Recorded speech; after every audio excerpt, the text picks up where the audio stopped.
When a composer creates music, that composer is putting into expression what it is like to experience a specific emotion. When a musician performs music, he is expressing emotions. The more deeply he knows the experience of that emotion, the more intense will be his performance, and the greater the grasp of it that can be experienced by his audience. You may come to associate particular melodies with particular locations on Earth. A particular piece of music may have so often been connected with a boat that it might take a special effort to realize that the music wouldn't remind a new listener of a boat. A soaring melody may evoke in many people the thought of heaven. The emotion may fit. You might ask yourself whether you'd connect the soaring with heaven were it not for so many people being guided to that connection by our culture. Lyrics enable composers to put their thoughts into words. Good composers want to express in their words what they express in their music. Not all composers succeed at this. Music expresses emotion whether or not there are lyrics. Lyrics may emphasize and even elaborate on the meaning of the music. But you probably remember hearing music and lyrics that were joined despite each referring to content unrelated to what the other expressed. A good composer of film music wants his music to properly fit and complement the actions on the screen. Someone who created music that he successfully matched to film action was noted Hollywood composer Mr. Dimitri Tiomkin. So, folks, you come in, please, and meet Groucho Marx. Dimitri Tiomkin, huh? Dimitri, how are you? I'm glad to see you. I'm very happy to see you too. Where were you born, Omsk or Minsk? No, I was born in St. Petersburg. St. Petersburg, yeah? That's in Florida. Well, that explains your strong southern accent, Yeah. huh? I thought you were born in Russia. I was born in Russia. Do you remember St. Petersburg? Very well, yeah. Very well. It was a very beautiful town. How long ago was that? It's many years ago. Many years ago. Well, I mean 100 or three? Around 100 years. Around 100 years? Yes. Century. Oh, well, you don't look that old. You got the Academy Award for High Noon, didn't you?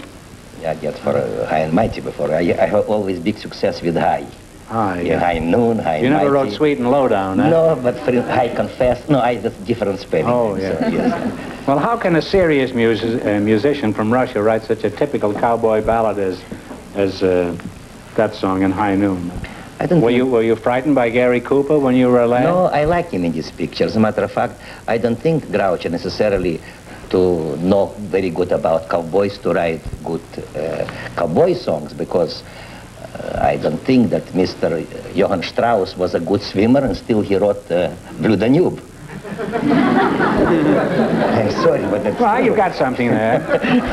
After all, Beethoven is famous for his fifth, That's right.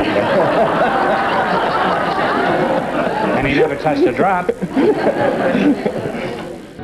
Tiomkin's scores have been heard by film audiences for 2 decades prior to this interview, including in DOA, 1950. He also wrote most of the music in It's a Wonderful Life, 1946. For Drums in the Deep South, 1951, his music fit the 19th century American South. Tiomkin's score for DOA has many musical moods, for the protagonist has many moods. Here, Tiomkin slips in a sudden shift when the protagonist, an engaged man, Frank Bigelow. feels temptation for a passing woman. That man goes on to accept another woman's phone number, but when he sees a reminder of the woman he's already bonded with, Tiomkin's music tells us that he has changed his mind about keeping that phone number.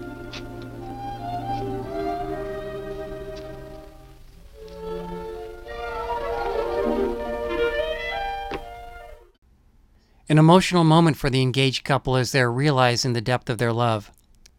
Tiomkin's music has the feeling of this. Oh, yes, Paul, I love you.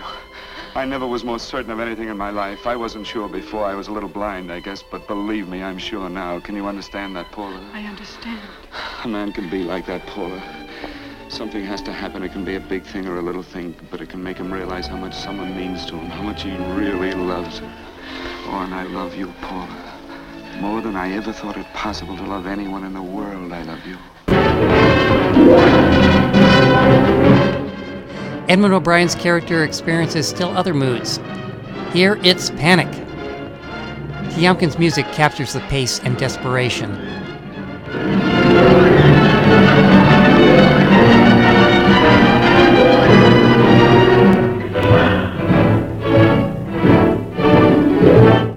A moment of resolve.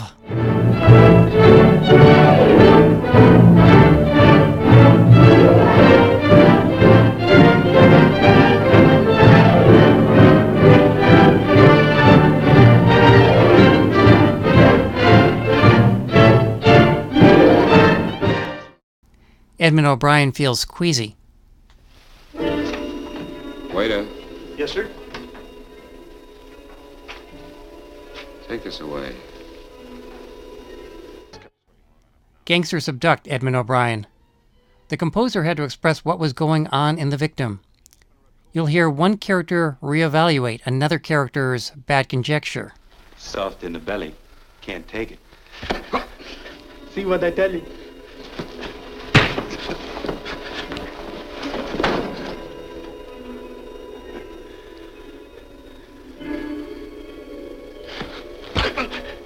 Can't do that to Chester.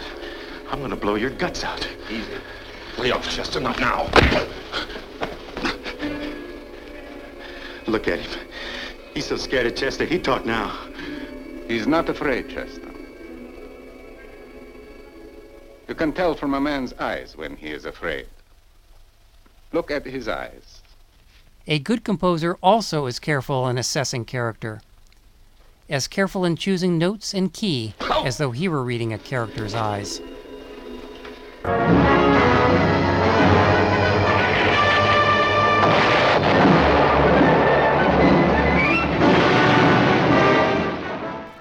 Dimitri Tiomkin told Groucho Marx that a composer's life experience doesn't have to include the specific places and times dramatized in the scenes he scores. Though Tiomkin's childhood was lived in Russia, and his earliest memories were of the beginning of the 20th century, he could write appropriate music for these scenes of the United States in the 19th century.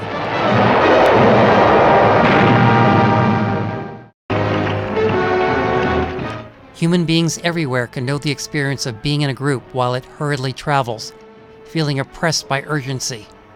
Tiomkin set that feeling to music.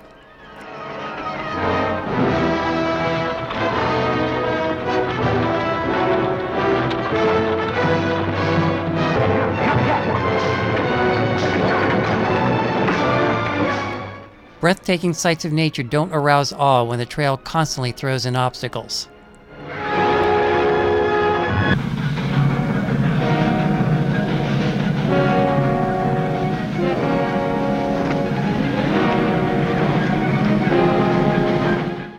The heroine is concerned. The situation calls for caution. Tiomkin's score reflects both.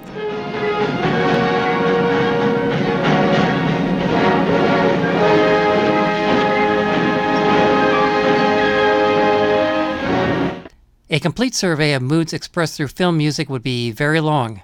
This video has presented a sample from a composer who knew his craft.